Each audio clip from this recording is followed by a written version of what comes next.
ഒന്നും രണ്ടുമല്ല എത്ര ലൈംഗിക ചൂഷണ ആരോപണങ്ങൾ ഉയർന്നു ഇയാൾക്കെതിരെ. KPCCക്ക് മാത്രം കിട്ടിയത് 7 പരാതികളാണ് എന്നാണ് അറിയാനായത്. കണ്ടുമുട്ടുന്ന സകല സ്ത്രീകളെയും ശരീരം മാത്രമായി കാണുന്ന വൃത്തികെട്ട മനോനിലയോടെ ഇയാൾ സമീപിച്ചതിൻ്റെ, അവരെ അപമാനിച്ചതിൻ്റെ, ചിലരെ അസഭ്യം പറഞ്ഞതിൻ്റെ, കൊന്നുകളയുമെന്ന് ഭീഷണിപ്പെടുത്തിയതിൻ്റെ വരെ ശബ്ദിക്കുന്ന എത്ര തെളിവുകൾ പുറത്തു വന്നു.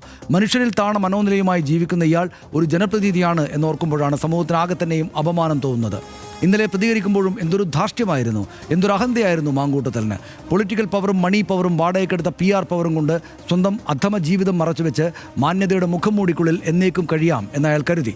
കൊടിയ മാനസിക സംഘർഷത്തിനിടയിലും മുഖ്യമന്ത്രിക്ക് മുന്നിലെത്തി പരാതി നൽകിയ അതിജീവിതയായ പെൺകുട്ടിയെ RDX സ്നേഹത്തോടെ അഭിവാദ്യം ചെയ്യുന്നു. ഇനി നിയമത്തിൻ്റെ വഴിക്ക് നീങ്ങട്ടെ. അടിയന്തരമായി ഇനിയൊരു തീരുമാനമെടുക്കേണ്ടത് കോൺഗ്രസ് പാർട്ടിയിലെ നീതിബോധമുള്ളവരാണ്. ആ പാർട്ടിയിലെ വനിതാ പ്രവർത്തകരും നേതാക്കളുമാണ്. ഇപ്പോഴും മാങ്കൂട്ടത്തലിനെ ന്യായീകരിച്ച് സംരക്ഷണമൊരുക്കാൻ വൃഥാ ശ്രമിക്കുന്നവരെ RDX വെറുതെ അവഗണിക്കുക മാത്രം ചെയ്യുന്നു.